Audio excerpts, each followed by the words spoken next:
नमस्कार, आप देख रहे न्यूज 18। मैं हूं आपके साथ मेनका चौधरी और ये वक्त लाख टके की बात का। और मैं हूं आपके साथ चांदनी धवन। सबसे पहले बात करेंगे ज्ञान व्यापी मस्जिद सर्वे विवाद में बड़ा खुलासा हुआ है। हिंदू पक्ष के वकील का दावा है कि सर्वे के दौरान वीडियोग्राफी रुकवाने के लिए साजिश रची गई थी।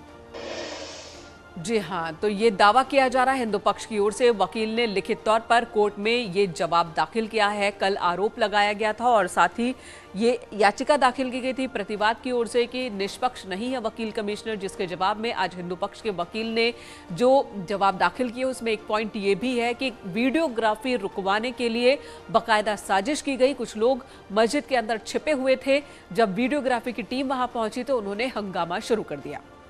और ये 6 तारीख की तस्वीर आप देख रहे हैं, जब ज्ञान व्यापी मस्जिद के बाहर हंगामा किया गया था। जब सर्वे के लिए टीम पहुंची हुई थी तो परिसर में मौजूद थी, लेकिन बाहर इस तरीके का हो हंगामा देखने को मिला था। और उसके दूसरे दिन जब टीम पहुंची सर्वे करने के लिए, वहां पर भी ये देखा गया कि प्रशासन की तरफ से सहयोग नहीं किया गया और मुस्लिम पक्ष की तरफ से जो लोग वहां पर मौजूद थे उन्होंने सर्वे की टीम को अंदर नहीं जाने दिया।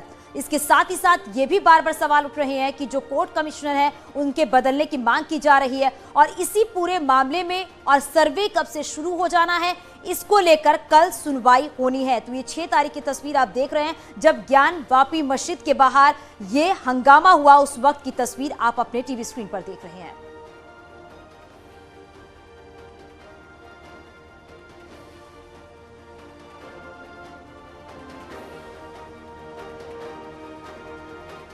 तो सवाल है कि आखिर मस्जिद के अंदर कौन था जिसने हंगामा किया। काशी में ज्ञानवापी विवाद के बीच आगरा में ताजमहल के खिलाफ भी याचिका डाली गई, जिसमें दावा किया गया है कि ताजमहल मकबरा नहीं बल्कि शिव मंदिर है जो पहले तेजो महालय था।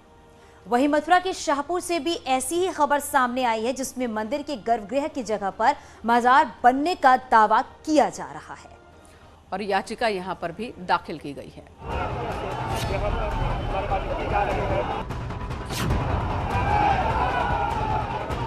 ज्ञानवापी मंदिर है या मस्जिद, इस सवाल के बीच अब नई लड़ाई कोर्ट कमिश्नर को लेकर छिड़ी है। सर्वे दोबारा कब होगा, इसकी तारीख तय होने से पहले अब कोर्ट की ओर से ये तय किया जाएगा कि वकील कमिश्नर पहले वाले रहेंगे या बदले जाएंगे। बिल्कुल भाई, शिकायत क्या जो है, जो सही चीज कमिश्नर साहब ने किया है कि भाई हम लोग को प्रवेश नहीं होने दिया गया। इस पर कोर्ट ने क्या कहा? कोर्ट अब अपना आदेश करेगा, निर्णय लेगा। कोर्ट अपना सारे पक्षों को सुन चुका है, उसके बाद अपना निर्णय कोर्ट लेगा। क्या तारीख पड़ी है? कल तारीख पड़ी है। कल सुनवाई होगी। हाँ, कल इसी। ज्ञानवापी मस्जिद सर्वे का विवाद चल ही रहा था कि दूसरा विवाद ताजमहल को लेकर खड़ा हो गया। संगमरमर से बना ताजमहल अब सवालों का केंद्र बन गया है। जो ताजमहल पूरी दुनिया के सैलानियों के लिए अजूबा है, उसी ताजमहल की लड़ाई अब अदालत की चौखट तक पहुंच चुकी है। याचिकाकर्ता के मुताबिक ताजमहल के अंदर 22 कमरे खोले जाने चाहिए और एएसआई को तथ्य जुटाने की इजाजत मिलनी चाहिए। इसके अलावा याचिकाकर्ता ने अदालत से राज्य सरकार को एक समिति बनाने का निर्देश देने की मांग की है, जो इन कमरों की जांच करेगा और सच सामने लाएगा, क्योंकि याचिकाकर्ता का कहना है कि ताजमहल नहीं तेजो महालय है, इसमें शिवलिंग है। देखिए, याचिका मैंने जो लगाई है, ताजमहल के जो 22 कमरों का विवाद है वो विवाद का निस्तारण हो, क्योंकि उसी 22 कमरों के पीछे सारा विवाद है। हिंदू पक्ष कहता है कि उसके नीचे मूर्तियां हैं, मुस्लिम कहते हैं कि इबादत गाह है। इस तरीके के विवाद भारत अब नहीं झेल सकता। हिंदू मुस्लिम बहुत हुआ, अब इन सबसे हट के आपको विकास की तरफ सोचना होगा। इसलिए मैंने माननीय न्यायालय से मांग की है कि उन 22 कमरों को खोल के उसके अंदर जो भी चीजें हैं एक बार सार्वजनिक कर दीजिए, क्योंकि वो विवाद की संभावना जो है वो खत्म हो जाए सदा सदा के लिए। इन सब के बीच मथुरा से भी मंदिर मस्जिद का नया विवाद सामने आ गया। दरअसल मथुरा के शाहपुर में मंदिर के गर्भगृह की जगह पर मजार बनाने का दावा किया जा रहा है। संतों ने इस मजार को हटाने की मांग की है।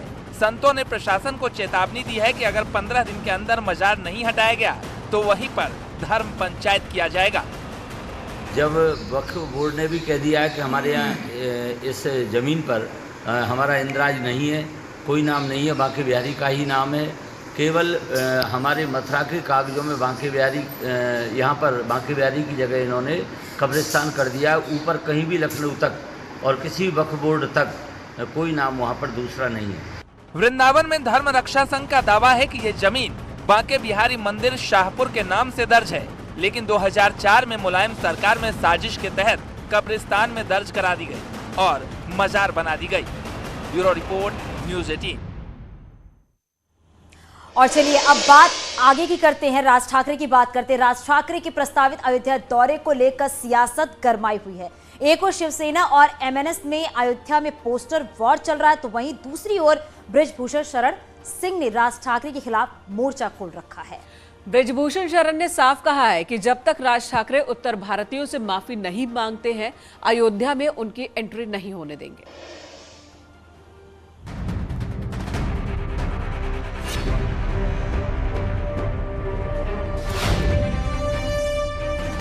राज ठाकरे के प्रस्तावित अयोध्या दौरे पर घमासान और तेज होता जा रहा है।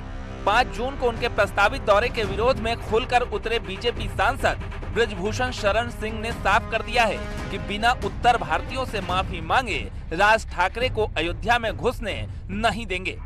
राज ठाकरे को रोकने के लिए बृजभूषण शरण सिंह लोगों का समर्थन मांगने भी निकल पड़े हैं। उन्होंने उत्तर भारतीयों का अपमान किया है और 2008 से अपमान की यात्रा उनकी ये शुरू हुई है और अभी तक चल रही है। मेरा एक लाइन का कहना है कि आप माफ़ी मांगो, अयोध्या आओ, और माफ़ी नहीं मांगते हो तो अयोध्या में आने नहीं देंगे। अरे राज ठाकरे भगवा नहीं है, कालनेमी है, वो कालनेमी है। तो भगवा धारण किया है, हृदय परिवर्तन हुआ है ना, तो राम के वंशजों से माफ़ी मांगे ना, राम के वंशजों से माफी मांग ले, आ जाए, कोई दिक्कत नहीं है। दरअसल 2008 में उत्तर भारतीयों को महाराष्ट्र से निकाले जाने और उनके अपमान को लेकर सांसद बृजभूषण शरण सिंह राज ठाकरे का विरोध कर रहे हैं। इधर राज ठाकरे के विरोध का बाबरी मस्जिद के पूर्व पक्षकार इकबाल अंसारी ने भी समर्थन किया है। अयोध्या का संत समाज जो है वो राज ठाकरे को लेकर के नाराज है और हमारे बड़े भाई सांसद जी बृजभूषण जी भी नाराज हैं। तो उनको चाहिए कि अपना दौरा जो है वो कैंसिल करें, क्योंकि ये अयोध्या है, यहाँ धर्म की नगरी है, ये राजनीति की नगरी नहीं है।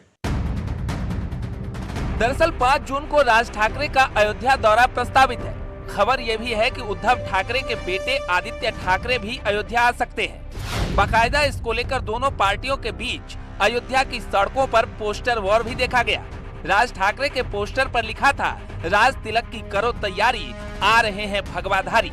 वहीं शिवसेना ने पोस्टर लगाया, असली आ रहे हैं, नकली से सावधान।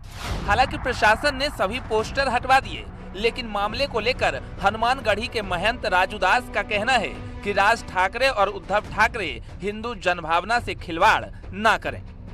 जिस प्रकार से अयोध्या में पोस्टर लगी, एक पोस्टर लगी कि आ रहे भगवाधारी, दूसरा आधे घंटे बाद तुरंत पोस्टर लगती है कि आ रहे असली और नकली से सावधान। क्या बताना चाहते हो? अरे भाई, हिंदू जनभावना से खिलवाड़ मत करो। आपको राजनीति करना है, खूब महाराष्ट्र में राजनीति करो, खूब अपने आप को धर्मांतरण कर लो, खूब सोनिया एंटोनो मायनो के चरण शरण में पड़े रहो। और जिस प्रकार से हिंदू जनभावना आपसे जुड़ी हुई थी, वो आपसे नहीं, बाला साहब ठाकरे से जुड़ा हुआ था और जुड़ा रहेगा। और आप बाला साहब ठाकरे की विचार को सरेआम नीलाम कर दिया सोनिया एंटोनो मायनो के चरण और शरण में, जिसको खामियाजा आपको भुगतना पड़ेगा। कुल मिलाकर इस वक्त अयोध्या में राम के नाम पर राजनीति फिर से शुरू हो गई है। असली भगवाधारी का श्रेय लेने में ठाकरे ब्रदर्स आमने सामने हैं, तो बृजभूषण शरण सिंह की चुनौती ने ठाकरे के दौरे पर सियासत को और गरमा दिया है। Bureau report, news 18। आज हर कोई खुद को असली हिंदू बताने की जद्दोजहद में जुटा है।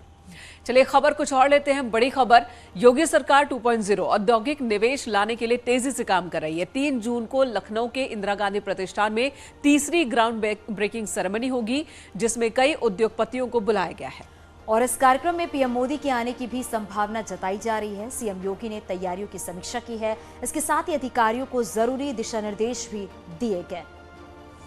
तो 3 जून को ये कार्यक्रम है, ग्राउंड ब्रेकिंग सेरेमनी इसका नाम है। इस कार्यक्रम के जरिए 70,000 करोड़ के अधिक के निवेश की संभावना जताई जा रही है और 1500 परियोजनाएं शुरू करने की प्लानिंग भी है। नोएडा में अडानी ग्रुप की 4,900 करोड़ निवेश प्रस्तावित है। डेटा सेंटर में हीरा नंदानी ग्रुप का 9,100 करोड़ निवेश प्रस्तावित है। और माइक्रोसॉफ्ट की 2100 करोड़ के सॉफ्टवेयर डेवलपमेंट सेंटर मिर्जापुर में डालमिया ग्रुप के 600 करोड़ की सीमेंट प्लांट खोली जाएगी। वहीं हमीरपुर में हिंदुस्तान यूनिलीवर लिमिटेड का detergent plant IT electronics centre के 21,000 करोड़ निवेश की संभावना भी है। एमएसएमई, टेक्सटाइल, पर्यटन, ऊर्जा और फूड प्रोसेसिंग, खाद्य सुरक्षा, औद्योगिक सेक्टर में निवेश। तो बड़े पैमाने पर निवेश की संभावना जताई जा रही है। 3 जून को ये कार्यक्रम है। प्रधानमंत्री नरेंद्र मोदी भी इस कार्यक्रम में शामिल होंगे। और किन कंपनियों को बुलाया गया है वो भी हम आपको बताते हैं। Adani group, Microsoft India, Reliance industry, Hiranandani group, Birla group, ITC group और कई इंटरनेशनल कंपनियों के चेयरमैन, सीईओ और डायरेक्टर भी इस प्रोग्राम के दौरान मौजूद रहेंगे। तो बड़े स्तर पर इस प्रोग्राम को किया जाएगा और इसमें पीएम मोदी के आने की पूरी संभावना जताई जा रही है। और किन किन कंपनियों को इसमें बुलाया जाएगा वो भी आपको बता रहे हो, कितना निवेश किया जाएगा वो भी आपको बता रहे हैं। जी हाँ, तो सीएम योगी लगातार एक्शन के मोड में हैं। लखनऊ में सीएम योगी ने कोरोना के बढ़ते केसेस को लेकर टीम 9 के साथ एक बैठक की और इसके साथ ही कुछ जरूरी दिशा निर्देश भी दिए हैं। वहीं ललितपुर में योगी का सख्त तेवर भी देखने को मिला है, जहां उन्होंने कहा है कि नेता दलाली बंद कर दे, भ्रष्टाचार करने वाले अफसरों को हम सुधार देंगे। और अब कल कैबिनेट की मीटिंग होने वाली है, जिसमें कई अहम प्रस्तावों पर मुहर लग सकती है।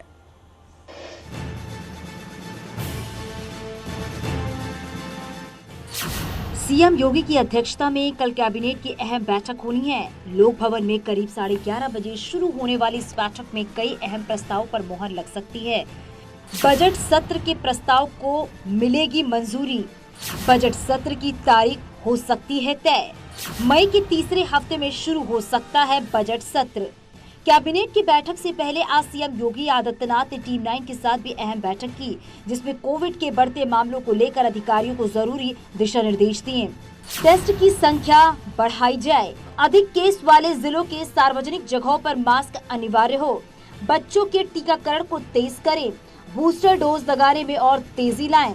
दरअसल पिछले 48 घंटे में पूरे प्रदेश में 305 नए केस की पुष्टि हुई, जिसमें गौतम बुद्ध नगर में 124, गाजियाबाद में 41, लखनऊ में 23, आगरा में 20 नए केस मिले हैं। लगातार एक्शन मोड में दिख रहे सीएम योगी, जहां बेहतर व्यवस्था के लिए दौरे पर दौरे कर रहे हैं, वहीं भ्रष्टाचार और अपराध पर सख्त भी दिखाई दे रही हैं। माफिया पर नकेल हो या फिर भ्रष्टाचार पर लगाम लगाने की बात, सीएम योगी का साफ संदेश है, अपराधी बचेंगे नहीं। ललितपुर में भ्रष्टाचार के खिलाफ सीएम ने सख्त तेवर दिखाते हुए नेताओं को भी नसीहत दी। 2 टूक कहा, नेता दलाली बंद करें, भ्रष्टाचार करने वाले अधिकारियों को हम सुधार देंगे। Bureau report, news 18।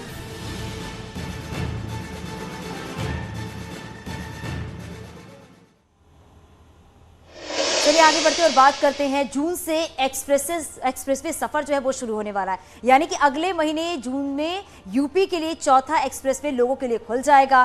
Bundelkhand express का लगभग 94% काम पूरा हो चुका है। जून में इसका लोकार्पण प्रधानमंत्री नरेंद्र मोदी कर सकते हैं। फिलहाल तारीख तय नहीं है, लेकिन उम्मीद है कि 20 जून तक इस एक्सप्रेसवे का काम पूरी तरह से खत्म हो जाएगा, जिसके बाद इसका उद्घाटन हो सकता है। इधर बीजेपी नेता लक्ष्मीकांत भारद्वाज ने ट्वीट कर राजस्थान के मुख्यमंत्री अशोक गहलोत पर निशाना साधा। उन्होंने अशोक गहलोत के उस वीडियो को ट्वीट किया जिसमें उनसे पूछा गया था कि अमन चोपड़ा के केस में हाईकोर्ट का स्टे मिलने के बाद भी पुलिस दबिश क्यों दे रही है।